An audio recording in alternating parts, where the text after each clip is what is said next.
La tension ne faiblit pas à la frontière entre la Thaïlande et le Cambodge, où les affrontements se poursuivent pour la deuxième journée consécutive. Vendredi, l'armée thaïlandaise a publié des images montrant des drones larguant des bombes sur des dépôts militaires cambodgiens près de la zone frontalière. Les deux pays échangent de lourds tirs d'artillerie malgré les appels internationaux à un cessez-le-feu. Au moins 16 personnes ont été tuées et des dizaines de milliers d'habitants ont dû fuir la zone des combats. Le conflit, débuté jeudi, a rapidement dégénéré, passant de simples échanges de tirs à des bombardements massifs le long d'une frontière disputée depuis plus d'un siècle.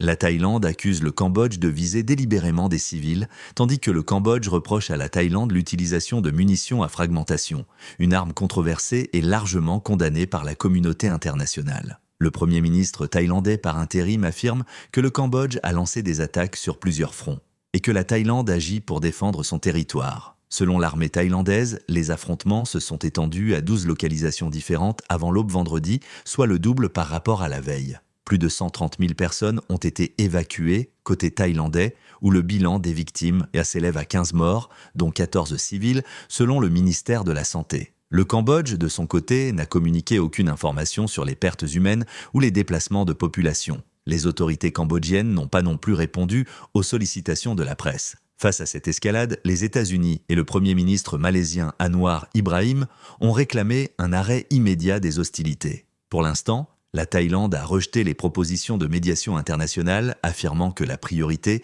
reste la cessation de la violence du côté cambodgien. La situation reste extrêmement tendue à la frontière, alors que la communauté internationale redoute une aggravation du conflit dans cette région déjà instable.